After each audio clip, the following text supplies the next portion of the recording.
Hi, guys, and welcome to It's a Heart Thing. My name is Cynthia, and the reason I created this channel is to share my spiritual principles and life lessons that I have used along this life journey. Also, I plan on sharing music as well as poetry. So, if this is something that you might find interesting, please, by all means, subscribe and share. And I think there's a bell down there. If you want to click that bell, that will notify you when I post new videos, and that will be once a week. So you guys have a good one. See you soon. Give up the struggle with money. That's something I want to speak on. And this is a lesson that it took me a while to learn. A lot of us really don't understand why we have struggles with money. These struggles can stem from early impressions that we get from our environment, from our parents. For me personally, my struggle with money was subconscious. I didn't realize it, but I grew up in a family, 7 children, 2 parents. I had a dad who liked to venture off into entrepreneurship. And so that meant that he would start a business, and his thing, he was a mechanic, and he was a wonderful mechanic. He actually was in the Air Force and became a mechanic in the Air Force, and so he brought that into his personal life. And so he would start that business, which meant my mom, who always worked, would have to kick in extra hours at the hospital. She worked as a nurse's aide. So, mind you, 7 kids, and they're trying to raise 7 kids on their 2 incomes. One income sometimes on, sometimes off, and the other income always constant. So as a child, I grew up listening to my parents have what I call intense, and you guys understand that, intense conversations about money. Money was one of those topics that just somehow always was going on in my family. And I remember as a kid growing up that we would want stuff. I would want stuff. I remember wanting to be in the band, and my parents would say no. I guess renting the instrument at school was just too much. And so I always just felt like, gosh, we just can't get what we want. But at the same time, we had love and we had a roof over our heads. So I didn't complain, but I always felt like something was missing. I remember hearing all the time, what do you kids think? Do you think money grow on trees? So what I did is that I carried those beliefs into my young adulthood. I remember working for the state, and when you work for state government, you get paid once a month. And so I would be fine the first of the month, and by mid to end of the month, I would start to struggle. And this is after going to school, getting a couple of degrees, and there I was trying to rob Peter to pay Paul. So, unbeknownst to me, I didn't realize I was taking my childhood perceptions of money into my young adult life. I subconsciously had this belief that the universe had scarcity, lack, and limitation, that there was no abundance. And it showed up in my life. It showed up every month, like clockwork, around mid to end of month.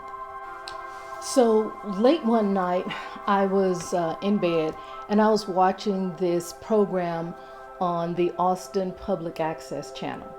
And there was a gentleman that was speaking on how you need to change your mind and how you perceive money, how your perception of money will affect your life.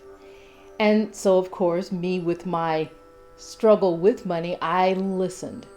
And what he said was, you have to stop chasing money.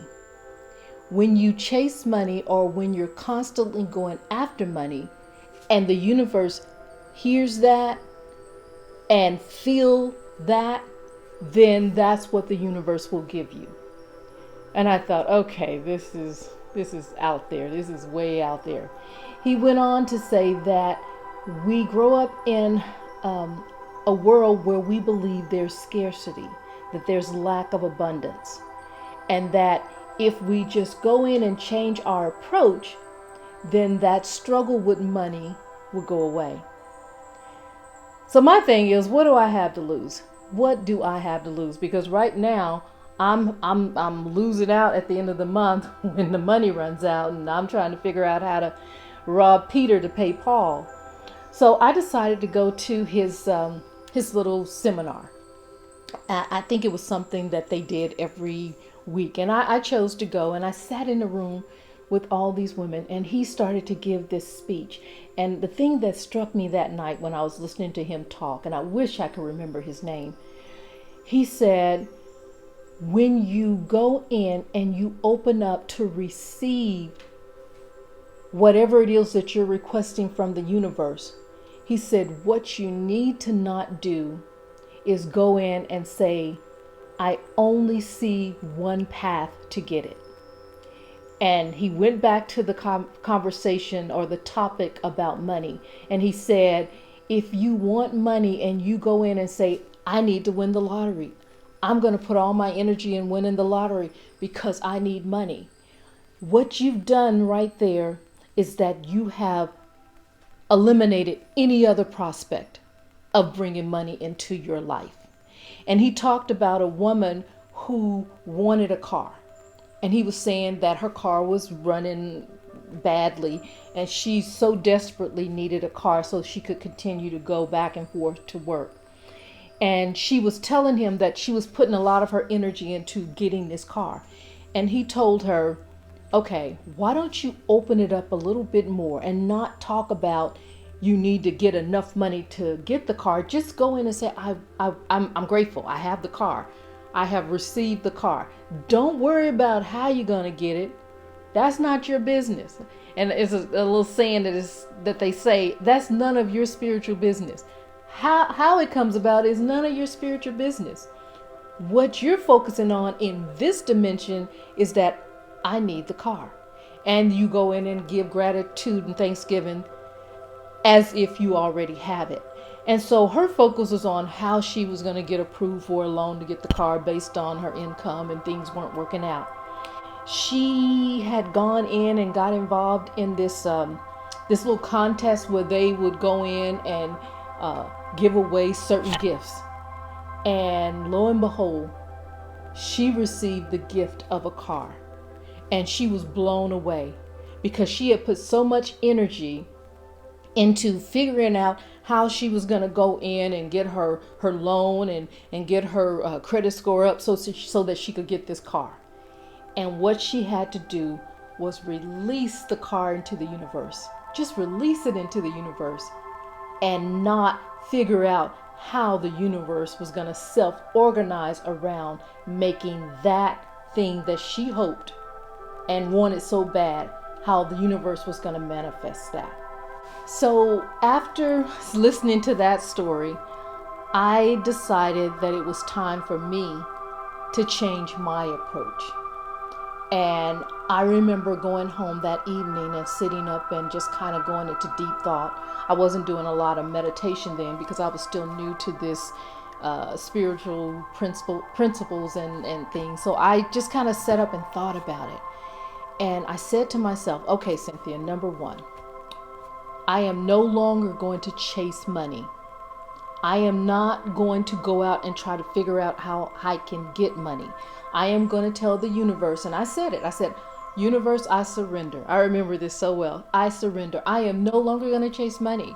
What's for me will come to me, and I am open to receive it. I am ready to receive what belongs to me. And then I went in and I took it a step further. And I remember going in and saying, okay, Cynthia, put your bills on auto pay. And what I would do is that instead of me writing a check and having that emotional draining of writing the check and seeing me put the dollar signs and the decimal, and I'm like feeling the anguish of that money being taken from me, I went in and I put it on auto pay. And what I would do, my little secret is that I would auto pay and do like a couple of dollars more than what was actually due. So that way I built up a surplus. So if the bill ever fluctuated, I had already built up that surplus. And so I stopped. I stopped writing bills. I do not write a check. The only time I write a check is when my daughter is in volleyball and they say, well, we need a check, and I don't put that on auto pay. And that one, I just kind of suck it up and write that check and it goes out the door. And the other thing that I did, I started to tell myself, now I see money coming in and I'm welcoming the money. So all of a sudden, I found this gig where I actually would perform with this group in Austin, Texas called Hot Wax. And we performed 3 nights a week. And the money started to come. The money started to come. And I was doing something I loved. I was on stage performing, and I would get paid every night after the show.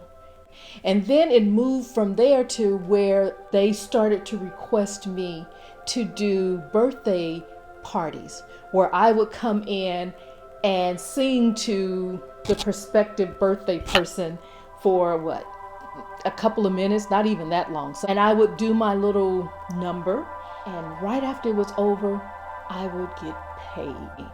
And I remember thinking, wow, all I had to do was change my perspective, stop chasing money. So to summarize, first you got to recognize what mental roadblocks you're holding in your mind. Listen to the tape that's running in your head.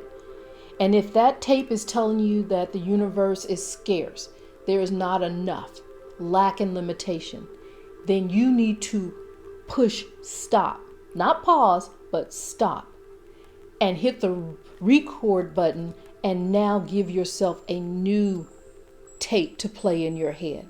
Tell yourself that there is always abundance in the universe, that there is no lack or limitation.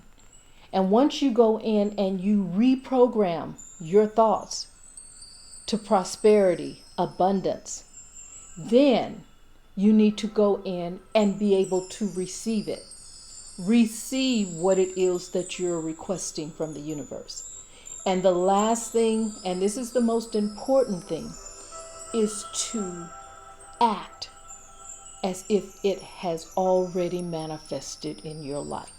I am grateful, I am thankful that I have everything that my heart desires. I am in abundance. I live in abundance. I do not have any need to have lack or limitation in my life. Claim it. Claim it. It's yours. So if these words helped you in any way, because I'm going to tell you, they helped me as a young girl. If they helped you, then by all means subscribe and hit the bell so that you can know when I put another video up. I am so grateful and thankful that you guys are sharing this with me. So until next time, I'm Cynthia, and it's a heart thing.